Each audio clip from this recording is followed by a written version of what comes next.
देखो आज के इस चैप्टर में आज के इस वीडियो में हम लोग एक नया चैप्टर पढ़ेंगे जिसका नाम है धावक। धावक का मतलब क्या होता है? धावक का मतलब होता है खिलाड़ी।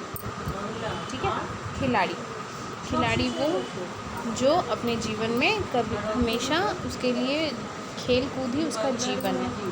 ठीक है, स्पोर्ट्समैन इंग्लिश में इसे बोलता है। तो चलो हम लोग स्टार्ट करते हैं। रंग बिरंगे ध्वज, माइक का शोर, चूने के चूर्ण की ज्यामितिक अल्पना से अलंकृत स्पोर्ट्स का मैदान, नंबर चिपकाए हुए स्पोर्ट्समैन और उथलाती भीड़। मतलब ये पूरा एक मैदान का दृश्य है जहाँ पे खेल शुरू होने वाला है। ठीक है, अल्पना से अलंकृत मतलब चूने से, देखती हो जो वाइट कलर का चूना से पूरा ड्रॉ किया रहता है, लाइन वगैरह बना रहता है, वही है। कहीं थी तो एक भंबलदा की।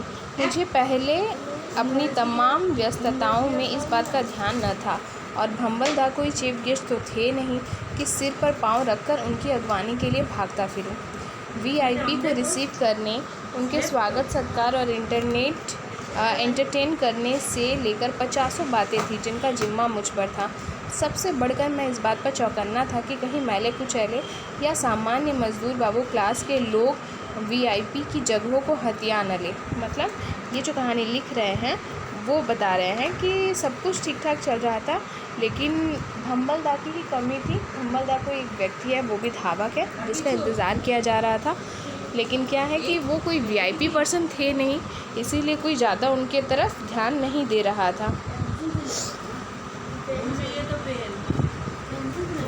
ऐसे में कोई भंबलदा जैसे नगण्य प्राणी के लिए सोचता फिरे। वह तो हुआ यूँ कि मैं एक मील की दौड़ शुरू करने वाला था कि दर्शक दीर्घा से आवाज़ें कसी जाने लगी। भंबलदा कोथाय? बम बोले भैया कहाँ है? मैंने हड़बड़ाकर एक नज़र धावकों पर डाली। सचमुच भंबलदा या बम बोले भैया का कहीं अता पता न था। झल्लाकर मैंने सूची देखी, सूची में तो उनका नाम था, फिर गए कहाँ? ऐन वक्त पर किसी की शादी या शमशान घाट तो नहीं आ जुड़ा? अजीब बखबती आदमी है, मतलब थोड़ा पागल किस्म का आदमी है। यहाँ पे सब लोग उसका इंतज़ार कर रहे हैं। गेम शुरू होने वाला है, लेकिन अभी तक भंबलदा को ही बम बोले भैया बोला जा रहा है। ठीक है, तो उनका ही इंतज़ार किया जा रहा है और उनका अता पता नहीं है। उधर स्टेडियम से लगातार धावकों के नाम और दौड़ शुरू कराने के निर्देश दोहराए जा रहे थे।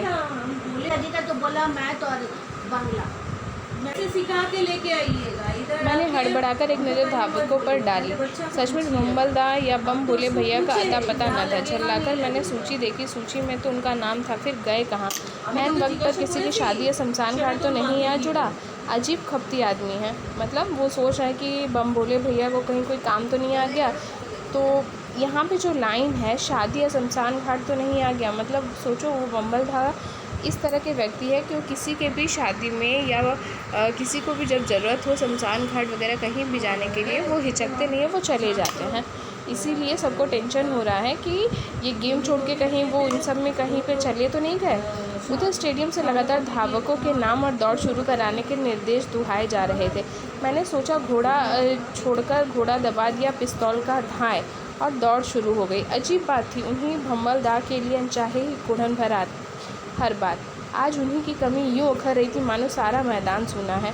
थोड़ी देर बाद माइक से विजेता धावकों की घोषणाएं आने लगी। फर्स्ट घोषाल, सेकंड जोगन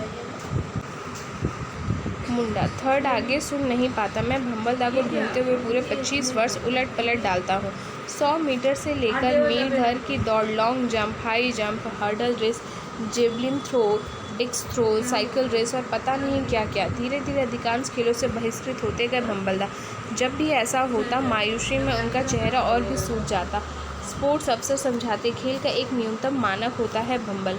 यहाँ पे देखो, खेल का एक न्यूनतम मानक होता है, इसका मतलब क्या होता है?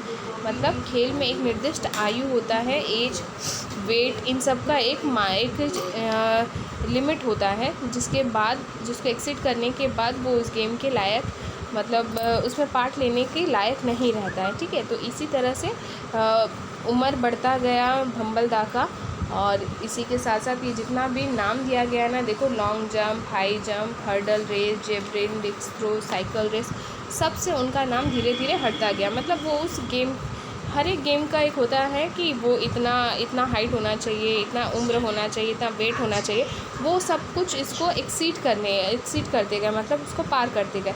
इसीलिए हर खेल से वो धीरे धीरे बहिष्कृत होते गए। ठीक है, और हर बार उनको बहुत मायूसी सा महसूस होता था उसके बाद ही, पर कुछ करने का नहीं था। इसी वजह से वो अपना हर एक खेल से बाहर होते गए।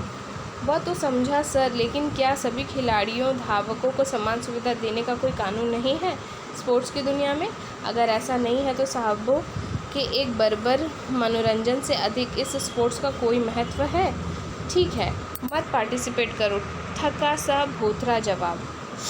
मतलब वो थोड़ा कोशिश कर रहे हैं कि शायद उनको कुछ कंसेशन मिल जाए, वो पार्टिसिपेट कर सके, लेकिन स्पोर्ट्स का जो अफसर था वो तैयार नहीं थे। खैर न सही, बाकी खेल 1 मील की दौड़, बाधा दौड़ और साइकिल रेस में अभी भी उन्हें भाग लेने से कोई नहीं रोक सकता था, कारण इसमें वैसे भी प्रतियोगी कम ही मिलते। मतलब कुछ खेल अभी भी बाकी था जिसमें वो पार्टिसिपेट कर सकते थे, जिसमें से 1 मील की दौड़, बाधा दौड़ और साइकिल रेस, ये 3 थी।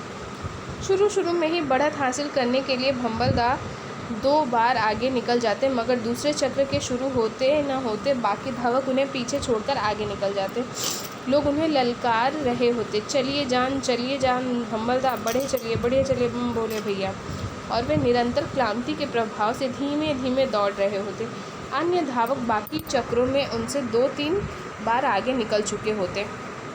कभी कभी तो हमें भी उनकी वास्तविकता स्थिति का भ्रम हो जाता, मगर हम एक बात पर आश्वस्त थे, दूसरे भले ही बेईमानी कर बैठे, भंबलदा नहीं कर सकते। एक बार तो बगल के धावक ने खींचकर उन्हें लंगी भी मार दी थी। भंबलदा गिर पड़े थे, घुटने और केहनी छिल गई थी, खून छरछरा आया था। लोग लंगी मारने पर आक्रोश में मारो मारो कहकर चीख भी उठे थे, और हमें पता था कि भीड़ एक बार बेकाबू हुई तो पता नहीं कितना कुछ हो सकता था। भीड़ की तोड़ फोड़ में हम अपने वीआईपी को कैसे संभालते, मगर वैसा कुछ होते होते रह गया। भंबलदा ने स्वयं ही लंगड़ाते हुए हाथ जोड़कर भीड़ को नियंत्रित किया, कुछ दूर तक लंगड़ाते हुए चले, फिर भचकते हुए दौड़ पड़े। मतलब भंबलदा को लोग कितना प्यार करते हैं ये इसी बात से पता चल रहा है कि एक बार जब वो दौड़ रहे थे तो उनके बगल वाला उसको लंगी मार देता है और वो गिरते गिरते रह जाते हैं, पर गिर भी जाते हैं, उनका पैर छिल जाता है, घुटने केहनी सब छिल जाती है। तो भीड़ में जितने लोग थे वो लोग ही उसका विरोध करने लग जाते कि कैसे कोई बेईमानी कर सकता है, लेकिन फिर भी भंबलदा के एक बार रिक्वेस्ट करने से भीड़ शांत भी हो जाता है। तो इसी से पता चलता है ना कि लोग उसको कितना प्यार करते थे।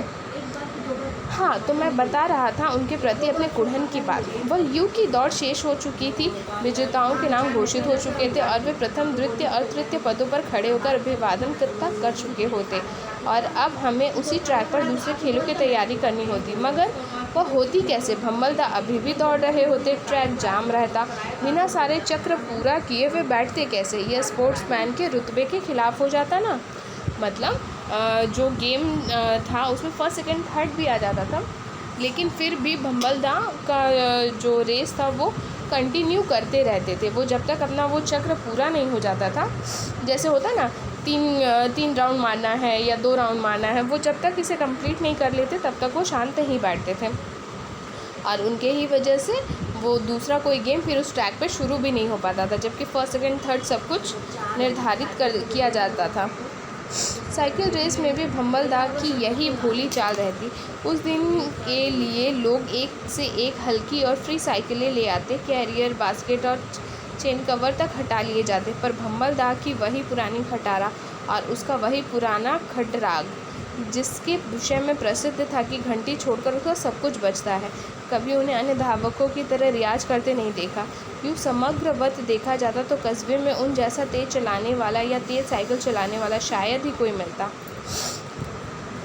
मतलब क्या है कि साइकिल रेस जो था उसमें बेचारा सभी लोग बहुत अच्छे साइकिल लेके आते थे, सबकी साइकिलें बहुत हल्की होती थी तो इससे चलाने में आसानी होती थी, पर भंबलदा के पास एक ही साइकिल था जो बहुत पुराना हो चुका था, उसके घंटी छोड़कर सभी बचते थे। मतलब वो बहुत ही ज़्यादा पुराना हो चुका था, जिसकी वजह से सारे अंग उसके सारे पुर्जे निकल जा चुके थे, लेकिन फिर भी बेचारा भंबल दा उसी को ही लेकर रेस में आते थे।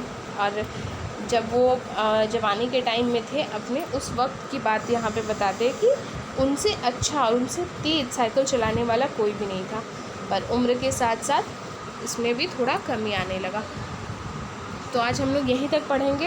ये सारा तुम लोग रीड करना, रीड करके मुझे अपना वॉइस रिकॉर्ड भेजना, ठीक है। इसके बाद वाले वीडियो में हम लोग इसका सेकेंड पार्ट करेंगे।